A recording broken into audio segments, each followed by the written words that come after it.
Their job in the final game of the Premier League weekend at Bramall Lane. That all began on Saturday with that draw between Brentford and Chelsea, and those wins for West Ham, Fulham, Newcastle, late on for Liverpool, Spurs having been behind, and Aston Villa late on at Luton.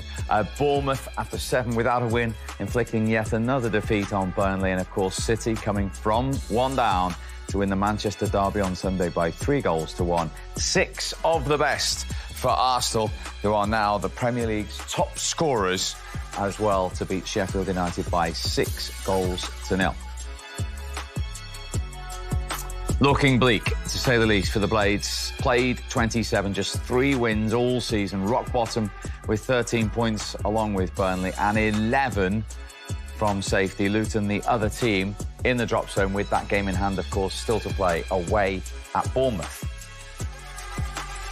But most crucially of all, the top 3 separated again by just 2 points. They all have 33 to play for. 61 Arsenal, 62 City, and 63 Liverpool. But perhaps, crucially, look at that goal difference column now. Arsenal, 10 more than City and 6 more than Liverpool. For Arsenal, who win 3 successive games away from home by at least 5 goals. Doesn't get much better than that. Martin Odegaard joins us live now. Martin, you made it look very, very easy. Was it? No, we know it's a tough place to come. So I think we've done really good from the start. We took control of the game. We know what their game is like. They want to play a lot of direct football, and we had to be ready for that. And then, when we had the ball, we were in a good mood today, and we created a lot. We scored the goals early on and kept on going from there. So in the end, it was a solid and a nice performance. The attitude, Martin, seemed absolutely spot on right from the kickoff. Was that something that was spoken about in the lead up to the game? Yeah, definitely. We wanted to keep the momentum going. We've had some good games now in the league, and we wanted to keep it up, and we always want to start strong, and especially when you come to places like this, it can be a bit tricky if you don't start well, and today we did, and we didn't stop from there. Martin, this is Thierry. Congratulations. I just wanted to ask you a question, obviously a bit less tonight, but what I've been impressed with recently is the way you guys are putting pressure as a team, and you're often the guy starting it and asking your team to follow you. How much are you enjoying playing in that shape and the way you guys are putting pressure? I think it's unbelievable, the work we put in without the ball. I think it's easy when you look at us. We win 6-0 today, and some of the other games we played recently, we won a lot. And you can talk about what we do in front of the goal, but I think the work we do without the ball, from the front line all the way to the back to the goalkeeper, it's really good. And it's a pleasure to be a part of that. And we feel really safe, when we're defending, and I think that's so crucial. Makes it a lot easier for us to attack as well. So, we have to find the right balance, and I think we're doing that good at the moment. Martin, I want to ask you about your role with the ball, and so often tonight and throughout the season we've seen Arsenal score goals from cutbacks, and normally you're the one coming on the end of it and just putting it into an empty net. I mean, where does that sixth sense come from in terms of being in the right place? Is there a lot of work on the training ground as well? Yeah, definitely something we work on, to get enough people in the box, what areas to attack. For myself, I like to come from the deep, from midfield position, and I like to end up there on the penalty spot, and then we have the front players attacking other areas, So, we just have to look at each other and make sure we fill up all the spaces, and then some of us will get the ball and score, hopefully. The form, Martin, in 2024 has been nothing short of extraordinary. 7 wins out of 7, scoring all these goals, keeping clean sheets. What actually happened on this little mini break that you went on? Yeah, no, it's a good question. I think we needed the break, to be honest. I think we were in a tough moment before the break. We were tired, and we needed a little restart. And I think we did brilliant to get away. We worked on some details. We had some time off, and we came back strong. And now we have to keep it up. Coming towards the end of the season, that's when it matters, So we have to keep this momentum going and keep pushing each other every day, and try to be a little bit better every day in training, and then we'll see where it takes us. Well, the momentum is really building. If you were to beat Brentford on Saturday night, you would go top of the table for the first time since Christmas. How important could that be psychologically for the team, do you think? I mean, every game is crucial now. You see the quality in this league. you know, at the top of the table there. It's a good fight, you know, the quality is there, and yeah, every game is important. So it's another important game, and another 3 points we want to get. So yeah, hopefully we can do that. Man, it was a fantastic performance by yourself. Great win for the team. I just didn't see the photographer on the pitch. Is he in the dressing room? He's going to get together? I was waiting for you to say something now. No, I was too scared to do it today, so I went straight inside today. You can celebrate all you like, Martin. Whenever you choose, we'll look after the celebration police in here. And we also have a Player of the Match trophy for you as well. Thank you so much, guys. Congratulations, Martin. Thank you for being a good sport. It was the elephant in the room, wasn't it? Yeah, we're all mates, it's all forgotten now. I thought it was interesting. The way you both asked questions there. He has a vital role with possession, but also out of possession as well in this team. Dave, he said a word that I used to love, and I understood that at Barcelona because we were we were playing the same way. What was impressive for me when I was at Barcelona is the way we used to recover the ball and how we put pressure. But I wanted to know that I was safe to go.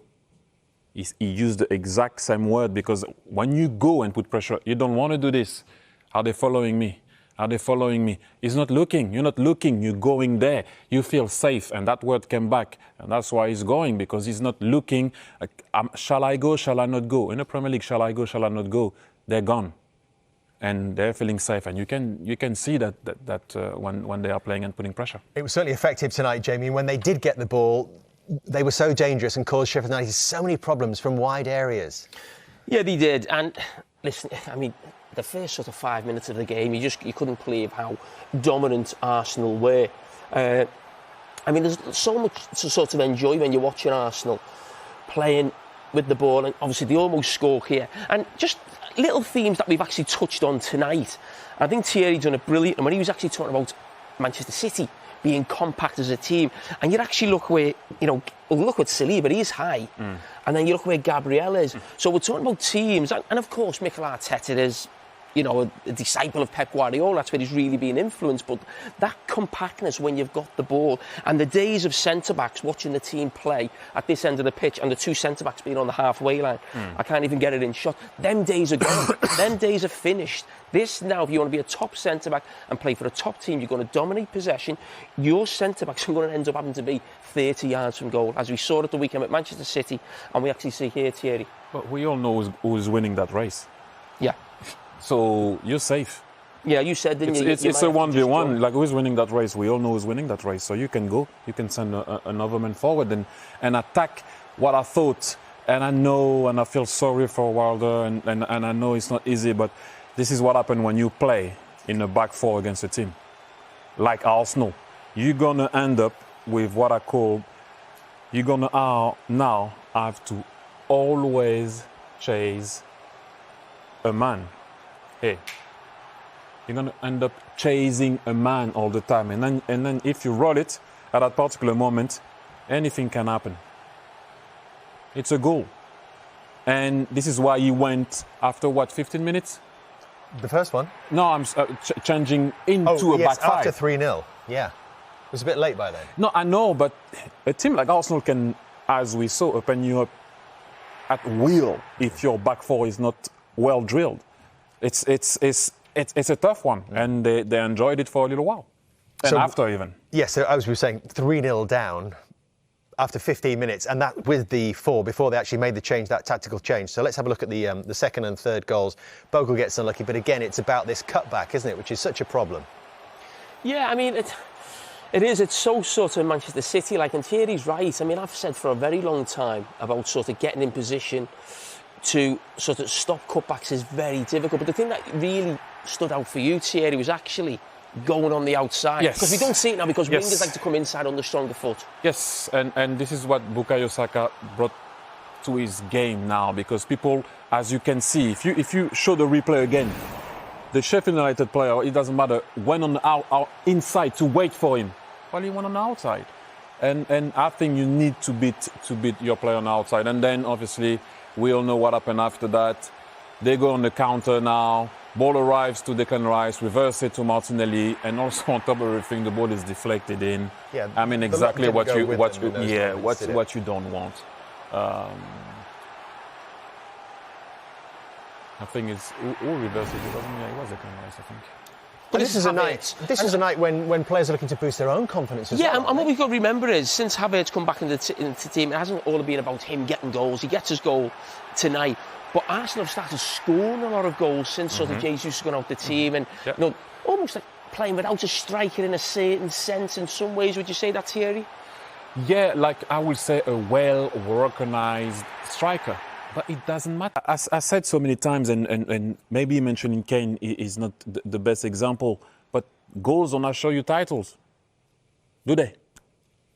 You know, Man City showed us that with a Gundogan scoring 18 to 17, with a Kevin De Bruyne scoring 16 to 17, you don't need to have a striker that's going to score you a lot of goals. You need to have a lot of players that's going to pass maybe 10 to 11 to 12. Then you're good. When you are a team in possession, So, like again, I'm going to go back to the same thing. Those teams, for me right now, Arsenal, Man City, they defy logic. Because at one point, you're like, if you don't have a striker back in the day that score you maybe a 20, you might not win the league. You might not. Because when you have one also that can score you 30, you don't also win the league at times. But that was our analysis, I think, at the start of the season when they were struggling to score goals. We knew they didn't have a Salah or a Haaland. But what we were saying, people like Saka, Martinelli, Odegaard, they were nowhere near the numbers they were getting last season, which they were all getting around about 15. And that's okay if you're getting 4 or 5 players around that number. But now as the season's going, it looks like they're going to get those numbers. And I know for Wilder it's going to be a long night and it's an enjoying one for Arsenal. I didn't want to jinx it, but like he's showing him on the outside there, Jamie, as a defender. But the player inside is waiting for him inside. So obviously it's going to be an easy path to goal. Obviously, we know the ball goes through the leg of the keeper. It's an own goal for Bogo. But that's just too easy, I think, Jamie. Yeah. I mean, listen, Arsenal are a top side. And we don't need the performance here to sort of prove that against Sheffield United. But I mean, it has been devastating. The opposition's poor, we know that, but we're looking at Arsenal from this point of view. But so often, Thierry, they get to that sort of byline, very Manchester City-like as well, where they get someone in that byline and they pull it back. It just happens so often in so many of these goals. They had so many opportunities. They scored almost the same goals. They keep you in that web. And I mention it all the time, the pressure is on point. Even when you try to play, they go and aggress you, they're aggressive. But is like it for Arsenal players to think about numbers? Some of the fringe players like Kai Havertz to really step up here. Well, you know, look, if you're playing a game like tonight, you would like to have at least 2 or 3. Is that how they'll be thinking, Thierry? Well, it's not. What I like with this team is they're still playing the same way. They're very aggressive, they put pressure, they still try to respect what Mikel wants to do. As you can see here, they trap you in that web. If you get that ball back right now, it doesn't really matter, you're not going anywhere. And again, same thing. How many times we saw Bukayo Saka doing that to his opponent by letting the ball... Sorry? Another cutback again. Yeah, again, and I love when a winger beats his man on the outside down the line, so then because you can cross the ball back, or obviously we all know now people like to have that 10 making that run, but I like when a winger beats his man on the outside. Devastating from Arsenal. Another 5 goals shipped by Sheffield United. The bottom club have now conceded 71 this season. Brilliant from an Arsenal point of view, but what percentage was Arsenal brilliance and the poorness of Sheffield United there, Freddie? It's hard to say. I would say a combination of the two, but Arsenal were phenomenal, but the defending is really, really poor by Sheffield as well. Yeah, you're going to have a look at a couple of goals in particular to illustrate that. Yeah, well, let's just have a look at the first 2. If we do all 5, Steve, we'll be here all night. I mean, I've never seen such bad defending. This is pub team stuff. This is like amateur. This is a Premier League team. Anyway, let's try to have a look and analyse a couple of the mistakes that Sheffield United play. Let's watch the first clip in real time, Freddie, first of all. But throughout this first half, you could pick so many holes. I mean, the defending here is pretty shocking. So let's look at it from a different angle. Straight away here, we've got 2 players, haven't we, there? Almost double team in here. Declan Rice has been playing quite high, actually, but 2 against 1 in this situation. Yeah, but if you don't seen any videos of Arsenal, you know that this is what Arsenal do. They try to double up against one player, then it's important he does the right, decision making. He doesn't. They do 2 against 1. He doesn't know. Should I go right? Should I go left? He's in between. Then they always do that. They play that nice little ball in here. Very hard to defend against, but look somewhere else. That's more important. This is incredible, isn't it? This is absolutely incredible. Let's just take it back a little moment. How he lets Odegaard run off him here.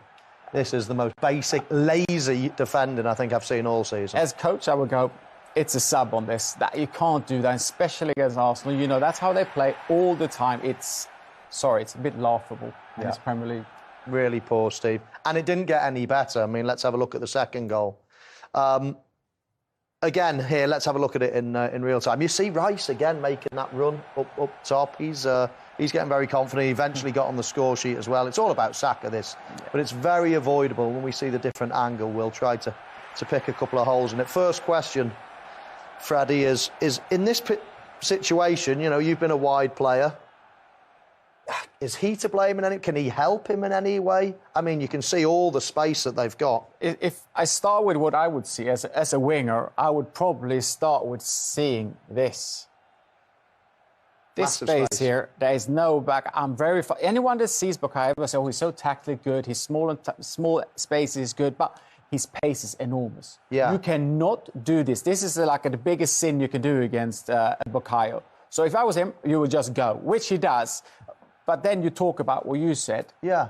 The backup here. As a winger, I'm lucky enough to play in a top club, which you don't really like to help your fullback in this way. But if you're a bottom club, and he can't defend because he does a lot of wrongs here, you might have to help him.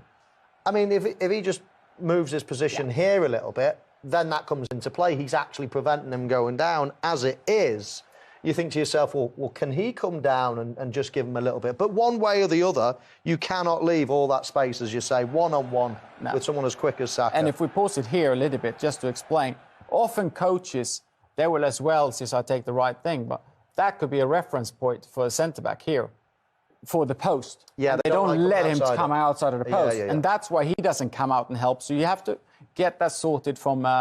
centre midfielders or wingers. Yeah. Bukayo does really well, but leaves pace-wise... a gap in here as well, doesn't he? He leaves a gap in there. You'd think that one of the goalkeeper or defenders would make sure that ball is going to stop. But anyway... We can stand there all night. We can say there's 2 goals, Steve. We can't be bothered doing the other 3. Let's just watch them. OK, well, let's watch them because, it just went from bad to worse, didn't it, for Sheffield United? Yeah, we talked about transitions, and you can't do that against Arsenal. Bad touch, then they go always to the other side, a run, gets the ball back.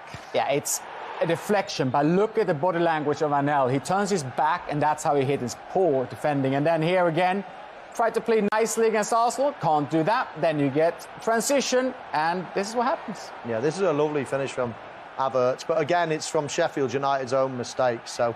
That was poor, and again, I love that little bit of skill. I mean, I'm bashing Sheffield United here, but I did enjoy that from Saka, the way he lets it across his body onto his back foot. Brilliant finish.